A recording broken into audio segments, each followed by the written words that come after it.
Sir నమస్కారం sir. నమస్తే అండి.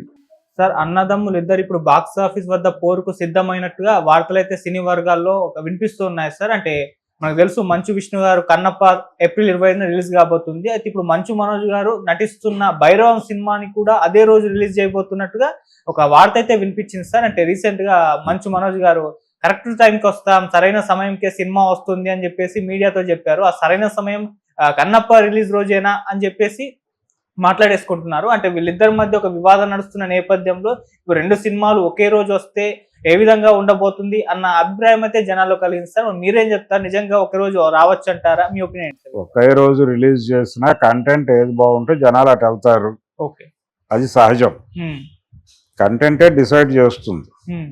ఇప్పుడు మంచు మనోజ్ సినిమా మీద జనాల్లో ఎక్స్పెక్టేషన్స్ ఉన్నాయా, లేకపోతే కన్నప్ప మీద ఎక్స్పెక్టేషన్స్ ఉన్నాయా అనేది బేరీజ్ వేస్తే కొద్దో గొప్ప కన్నప్ప మీద ఒక స్పెక్యులేషన్ అయితే ఉంది.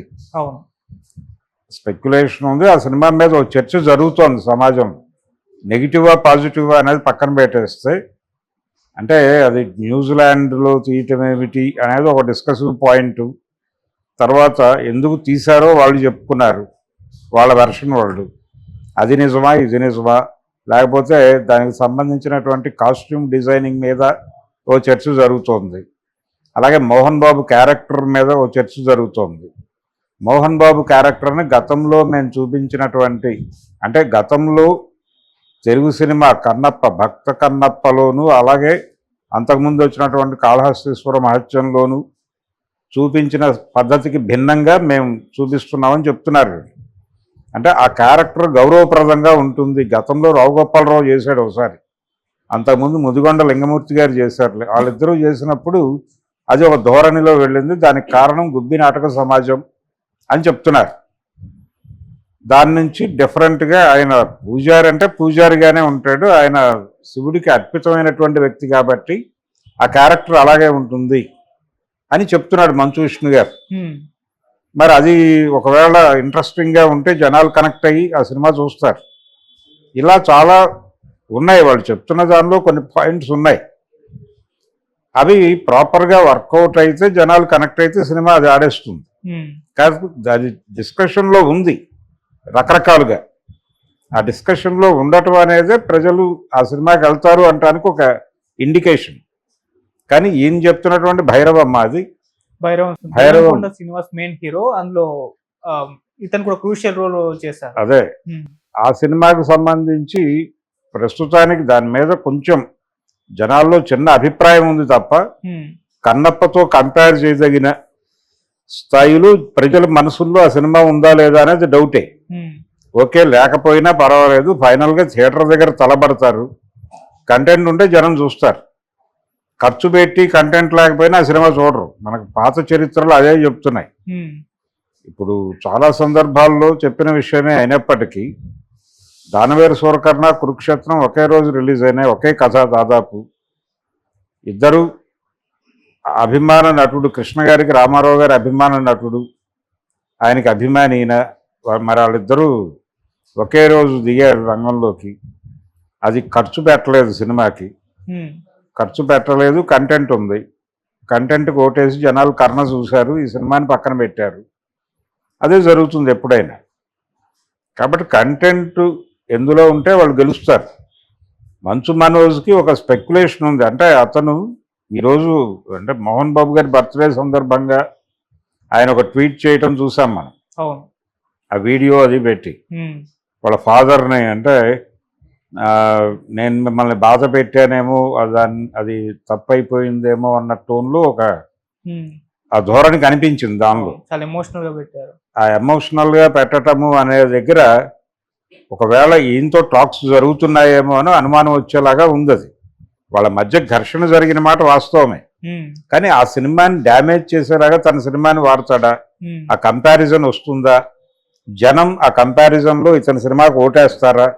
ఓటేయాలంటే సినిమా నచ్చాలి కదా.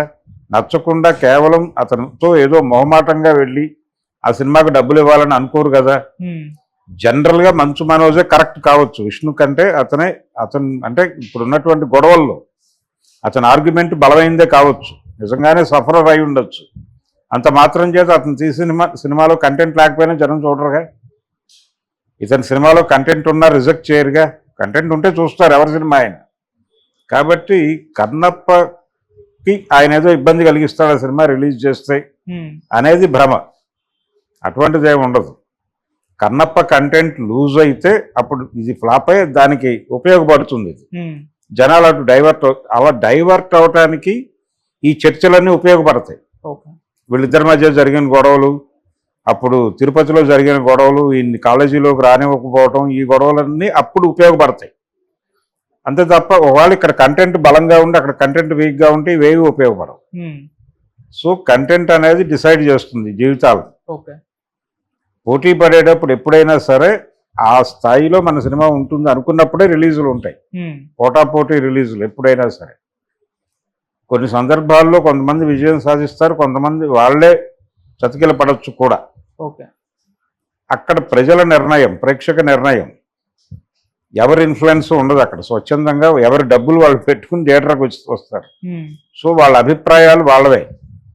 ఆ అభిప్రాయాలను పర్చేజ్ చేయటం అంత ఈజీ కాదు. వాళ్ళని ఇన్ఫ్లుయెన్స్ చేయటం కంటెంట్ చేయాలి.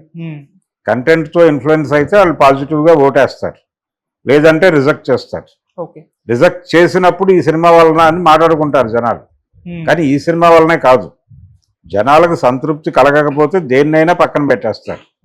నువ్వు 200 కోట్లతో తీసావని దాన్ని అది బాగాలేకపోయినా భుజాన్ని ఎక్కించుకోరు. ఇది 10 లక్షల్లో తీశారు కాబట్టి ఈ సినిమాని భుజాన్ని వేసుకోవాలి అని కంటెంట్ బాగోకపోతే అనుకోరు, పక్కన వాడేస్తారు నిర్మోహమాటంగా, నిర్దయగా. ఇది వ్యాపారం.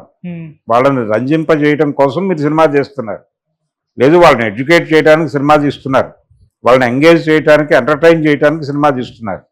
ఈ క్వాలిటీస్ అందులో ఉంటే చూస్తారు, లేదంటే తీసి అవతల మారేస్తారు ఎవరున్నా, ఎన్ని డబ్బులు ఖర్చు పెట్టినా. సో ఈ వాస్తవం ప్రకారం చూస్తే వీళ్ళిద్దరి సినిమాలు ఒకే టైంలో రిలీజ్ అయినా కంటెంట్ ఎటు బాగుంటే అటు పోతారు జనాలు. వీళ్ళ ఘర్షణలతో సంబంధం కాదు, కంటెంట్తోనే సంబంధం. కాబట్టి అదే జరుగుతుంది. Thank you so much. Thank you.